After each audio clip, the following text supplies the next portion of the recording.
on the hill. I think I see it still, way back in the hills of old Vermont. Oh, tonight I long to be where the catamount run free, the rattlesnake can lie out in the sun, near the voices of the loon when the apple blossoms bloom, way back in the hills of old Vermont. There used to be a barn near the old fishing pond, way back in the hills of old Vermont. So many fields of hay, now gone with yesterday, way back in the hills of old Vermont. For tonight I long to be where the catamount run free, the rattlesnake can fly out in the sun, near the voices of the loons when the apple blossoms bloom, way back in the hills of old Vermont. Well, everything has changed, nothing stays the same, way back in the hills of old Vermont. Like the old brown panther's roar, you won't hear that no more, way back in the hills of old Vermont. For tonight I long to be where the catamount run free, the rattlesnake can lie out in the sun, near the voices of the loon when the apple blossoms bloom, way back in the hills of old Vermont. But when the rains came down and flooded many towns, way back in the hills of old Vermont, all the people lent a hand for the loving of the land, way back in the hills of old Vermont. For tonight I long to be where the catamount run free, the rattlesnake can lie out in the sun, near the voices of the loon when the apple blossoms bloom, way back in the hills of old Vermont, way back in the hills of old Vermont. Welcome everybody. Welcome to the very first Great Vermont Barn Dance right here at the Town Hall in Hinesburg, Vermont. And boy, folks, do we have a show for you today. We have all kinds of wonderful things. You know, we're getting back to the kind of a retro feeling here today. We're taking you back to like the 1940s. We just have this one microphone where everybody's going to be gathered round. Nobody's plugging in, folks. And we're going to have a great time. We're going to have some storytelling. We're going to have some music. And we are going to have some dancing. And what we'd like to do is we'd like to start off the show with a wonderful group of friends that I've known for many, many years. They've gotten together for the first time in like 25 years. And I want everybody here to give a big round of applause to the Green Mountain Volunteers.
This is live, folks.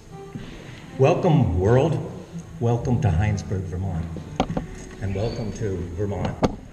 And as you will see in today's great Vermont barn dance, we have brought together a wonderful selection of friends that are going to really make you feel good. And the person that makes me feel really good is my old pal, one of the great blues players in all of Vermont, my friend Chris Kleeman. Let's give him a big hand.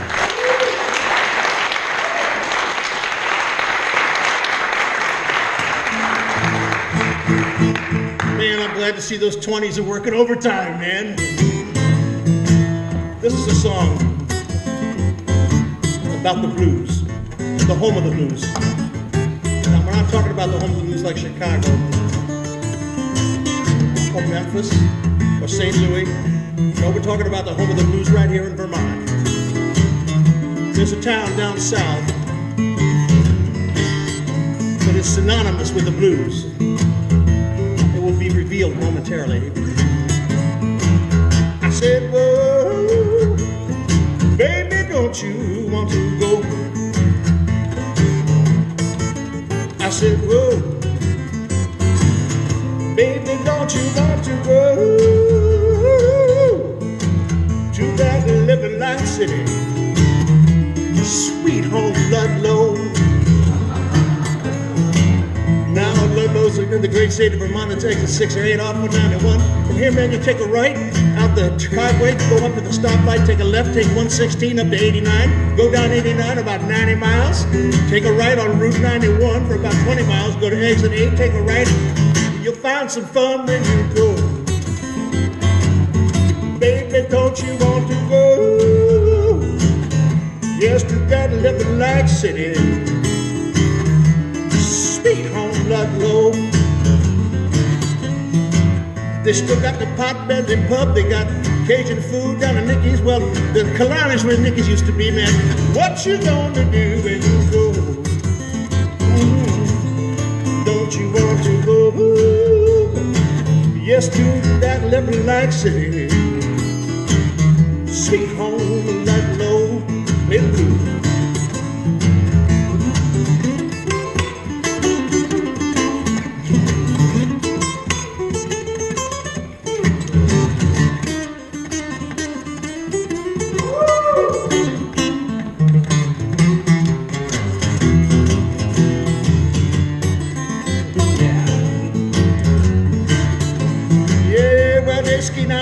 Mountain all the way from the top.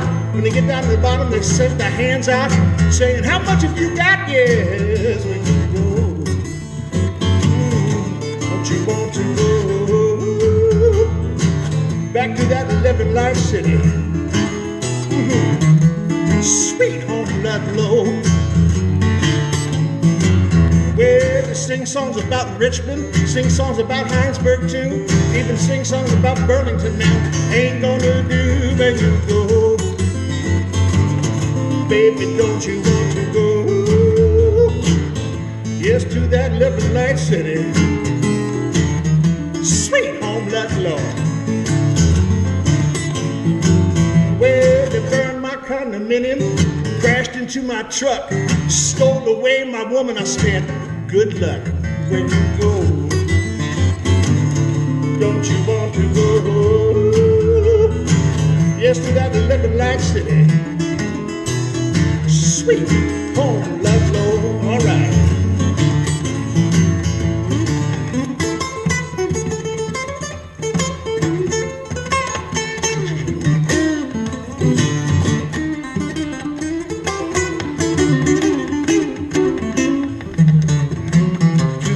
Living light city, a sweet home of Ludlow.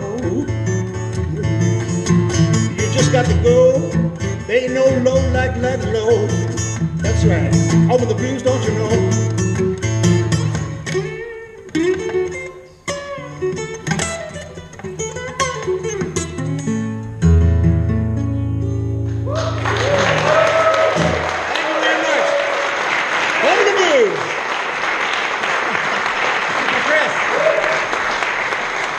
We're going to be seeing a lot more.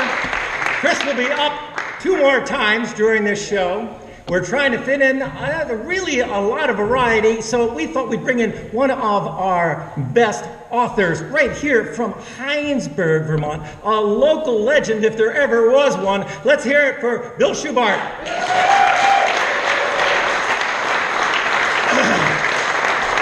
Thank you all. Great fun to be here. About 15 years ago, when my younger kids were 5 and 7, we had a cat named Thunderpussy. And Thunderpussy just mysteriously disappeared, which is not all unusual given the fishers and the bobcats that are now everywhere. And my children were crushed, and they decided that we should get a new kitten. So I called my friend Frank Bryan down in Starksboro, and I said, Frank, you got any cats still in your barn? And he said, yeah, I just got a new load of kittens. So we went tearing down to Frank's barn, and the kids picked out a little double-toed tiger, and we brought the tiger back, and I told them they could name the kitty anything they wanted. My first mistake. And they were watching and playing with it, and they were coming up with names like Fluffy and just the worst. So all of a sudden then, the little kitty squatted down and went to the bathroom on the kitchen floor. And I was just tired, and I said, oh, just name the damn thing Sphincter. I don't know why I said that. So Anna, who was 5 then, looks up and says, what's a sphincter? And of course, with a child, there's no dumb question. So I answered it as simply as I could, and they were ecstatic. They just loved it, but they couldn't pronounce it. So our kitty became known as Finkster, because that was the closest they could get to sphincter. So things went along fine, and Finkster grew up, and after the first year with us, we remembered that we needed to get him to the Hinesburg vet and to make sure he got his shots and was checked out and so on and so forth. So I thought this is another lesson in childhood responsibility, and I said, okay, Anna, we're going to take little Finkster into the vet to get his shots. So she gathered him up, put him in a little thing. We got in the car. We came over here. The vet was by Lampman's at the time, and she brings in Finkster, and the vet was wonderful. He was just great. He got the whole gig, and he looks down at Anna, and he says, what's your little kitty's name? And Anna looks up and says, Sphincter. And I had no idea where this came from. And the vet looks at me like this, and I went,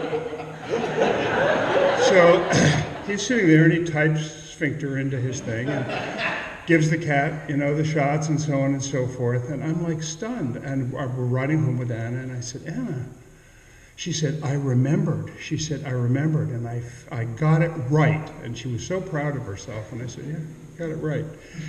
So that was it. I tried to convince them to continue to call the cat Finkster, but that didn't work. Then a year later, Kate and I get one of these computer-generated merge-purge cards. Dear Mr. and Mrs. Schubart, it's time to bring your sphincter in for a rabies shot.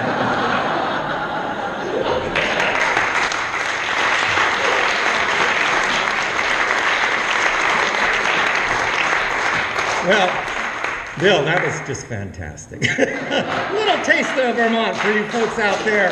Well, now we have one of my favorite groups over here, and we have Rich Ruane, Beth Ducat, and Mitch Barron. And I have to give a shout out to Mitch, because it was Mitch and I who thought up this idea when we lost power. That's right. Well, everybody was sitting around and nobody had power. Mitch and I were saying, we should have a little bit of a party like this. And here we are. So let's give them a big hand. Thank you very much.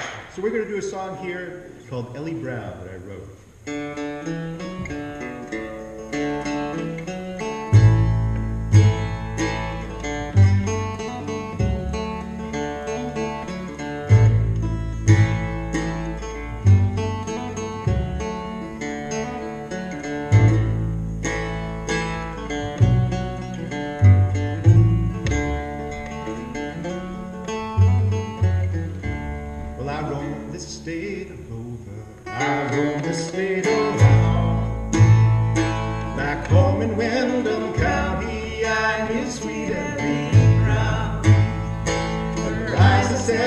see me, her smiles had come to stay. Thought I was in love. Thought it was my one true love. Thought it was our one true love. But her love fell away. And I moved up north to Detroit, drove trucks from Derby line, been down to Middlebury and Rutland for some time. From Bennington to Richford, I'll always have a friend. Every time I think of Ellie Brown, as I drive from town to town, I think about sweet Ellie Brown, but only now and then.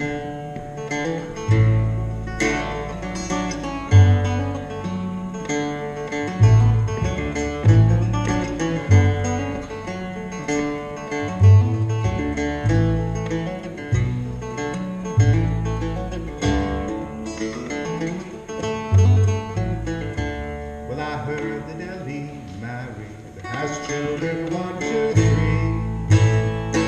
Moved back to Windham County from a place across the sea.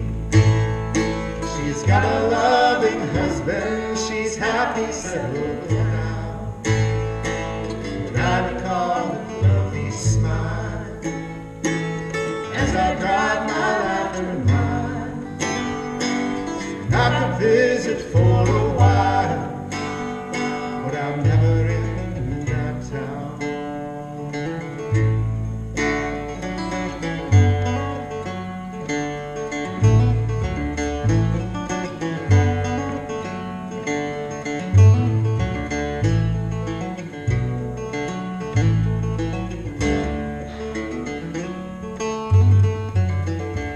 Well, out home the state of over, out home the state around.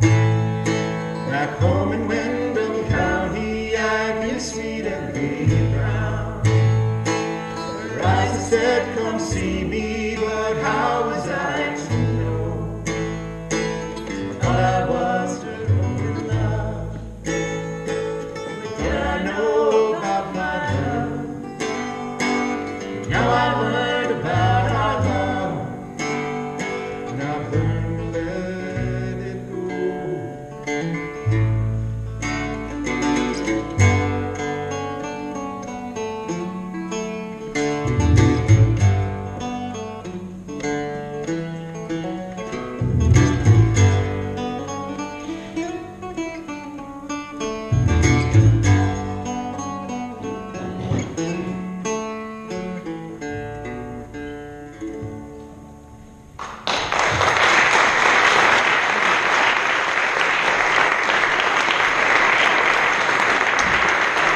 Well, folks, they'll be back.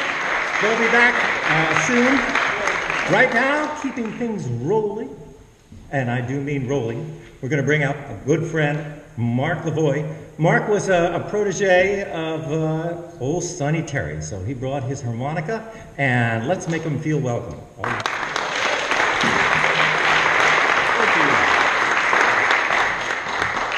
This is a song that I wrote about the Bristol Railroad.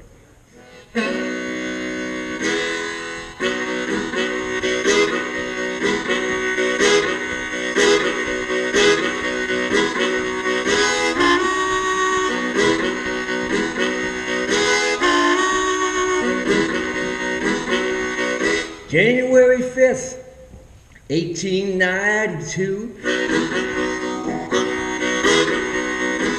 A new train in Vermont had finally come through. The Bristol Railroad making its first run. A black cloud of smoke pouring out of number 1.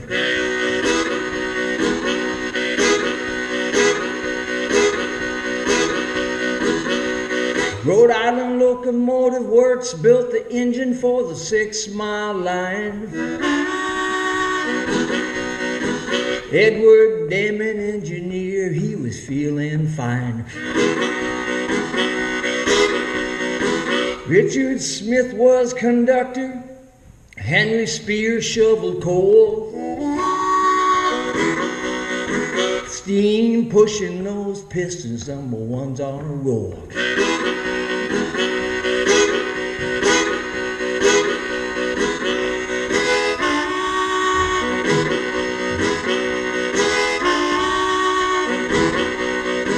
There was a crowd awaiting as the train pulled into the station. Dude Prince drove the stagecoach, and the word was out. He would be taking folks back to the Bristol Hells.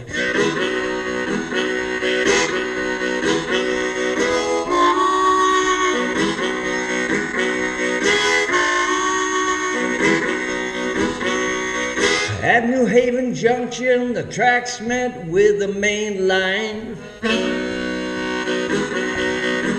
Going north or south, Rutland Railroad is running on time. It ran east and west 2 times a day, making 3 stops along the way.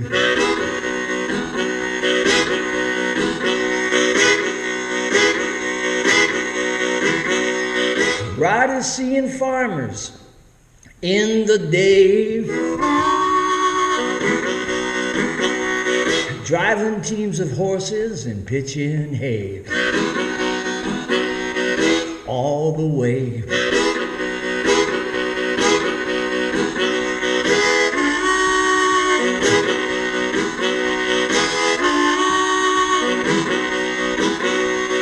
April 12th, 1930 was the last run.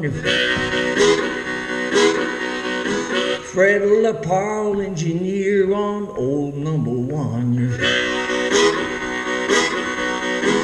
30 years engineer on old number 1.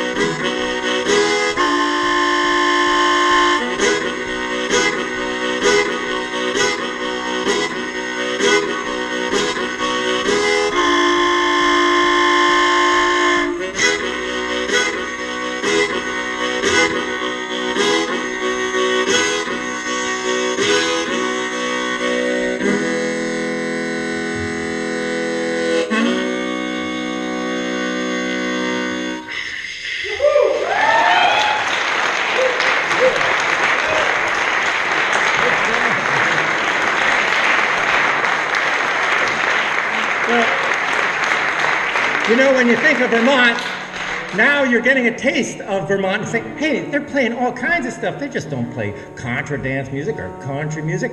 They are also one of the blues places in the state. And bringing back one of the great blues players, my good friend, he's going to play some fine guitar. Let's give Chris Kleeman a big hand. Come on.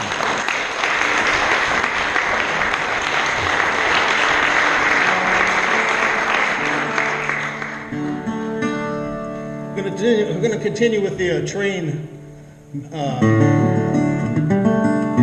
Mark just did. Well, this one's called Gospel Train. Probably written, nobody can quite figure out where this came from. My version seems to have come from Bishop Dreddy Manning. Or something like that.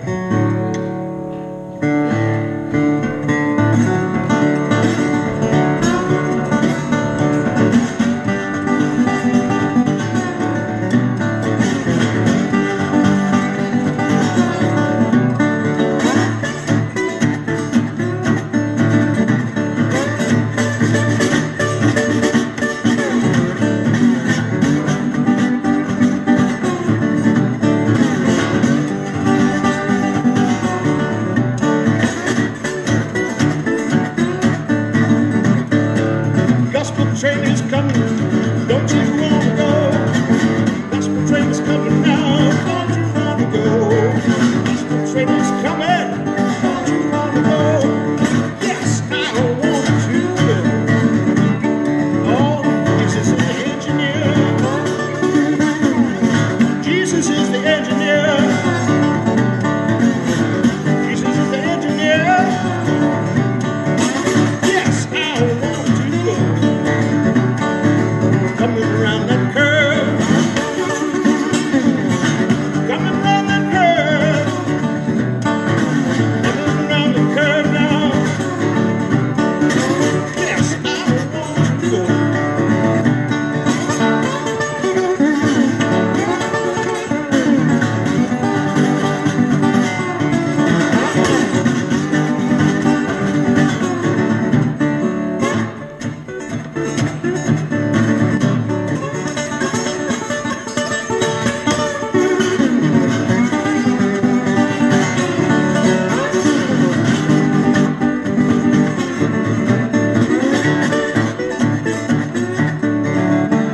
Can you hear them wheels humming? Hear them wheels humming now. Oh, can you hear them wheels humming? Yes, I want to go. Can you hear the bells ring? Hear the bells ringing. Hear the bells ringing now.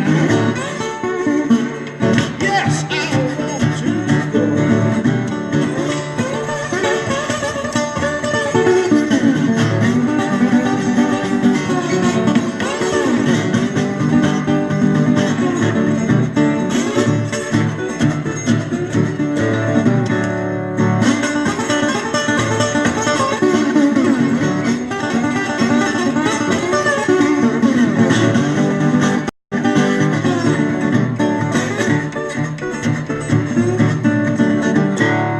Gospel train is coming, don't you wanna go? Gospel train is coming now, don't you wanna go? Gospel train is coming now, don't you wanna go? Yes, I want to go.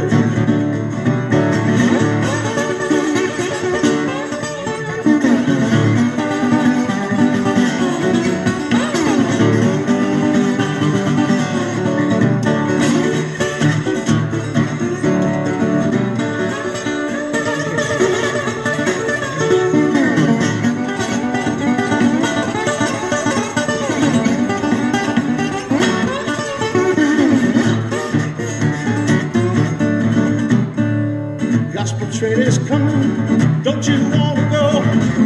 Gospel train is coming, don't you wanna go? Gospel train is coming, don't you wanna go? Yes, I want to go. Yes, I want to go. Yes, I wanna go. I wanna go.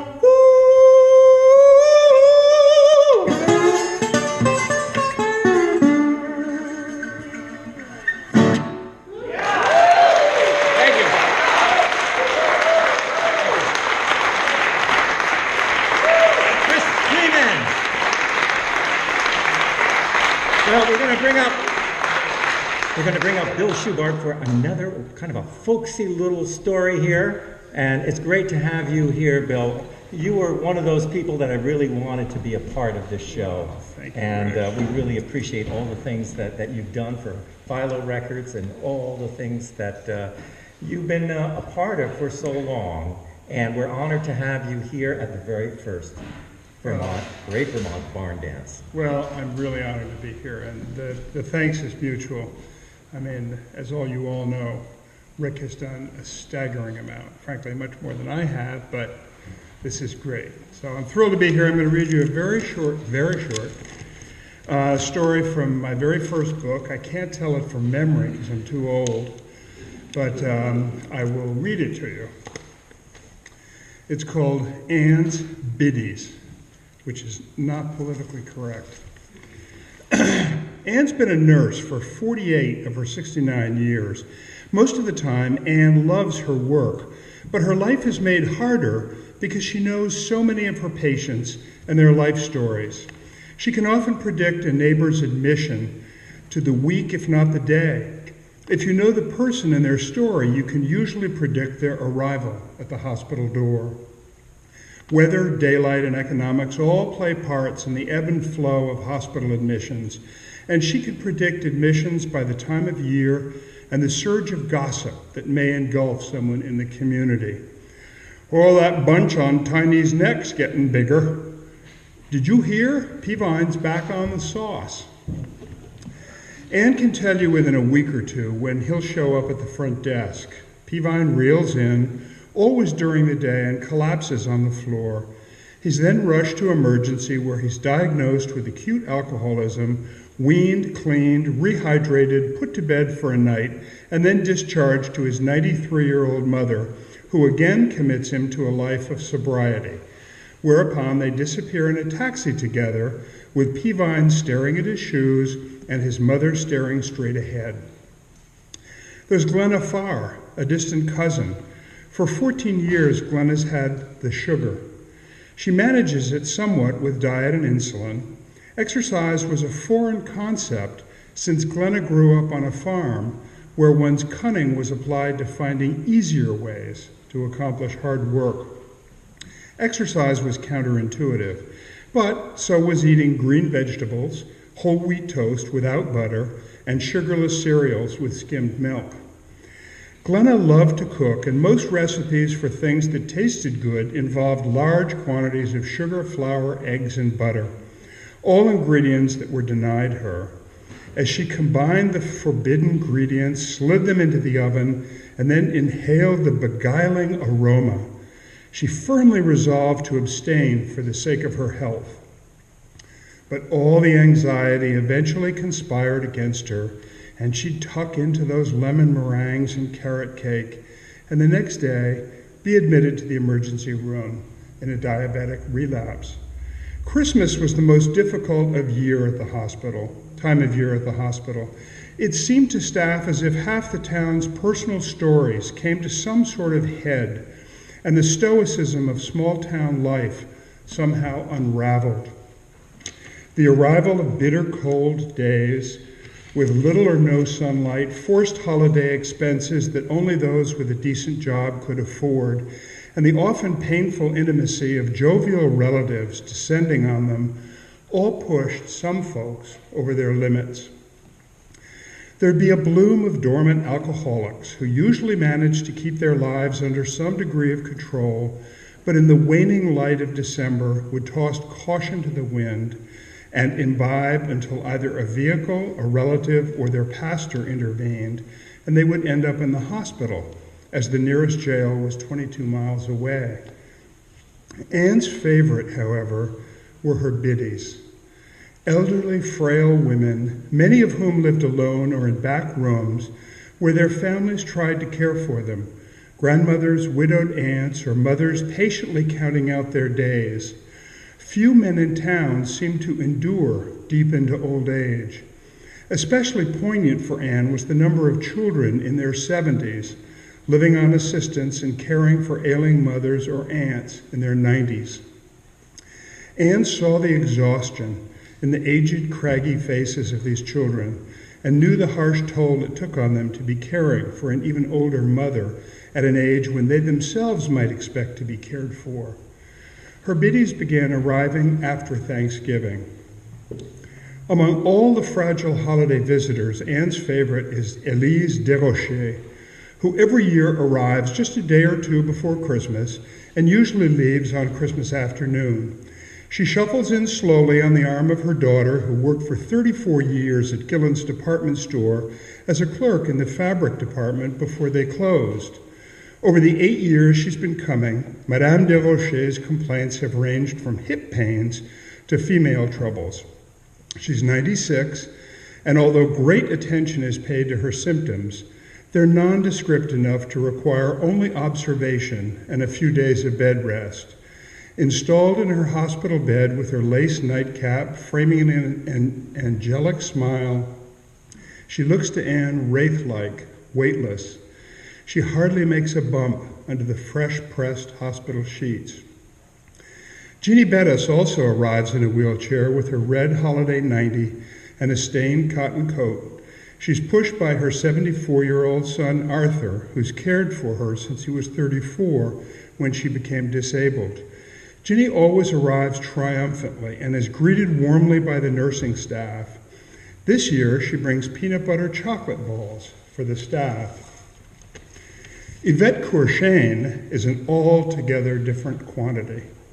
A large, imperious woman of French and Indian descent, she's usually wheeled in her rolling throne by a hard-drinking neighbor, Tijan Ferland.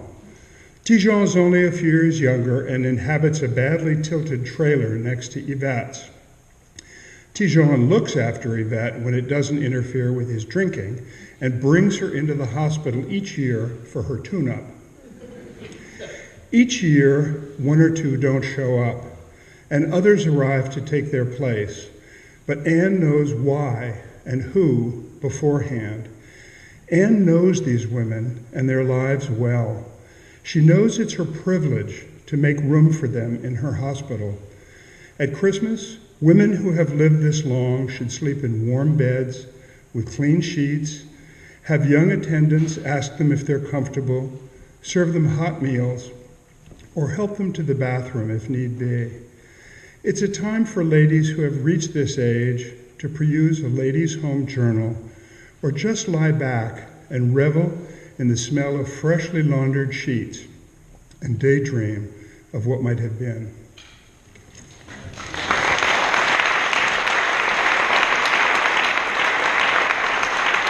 That was Bill Schubart, folks.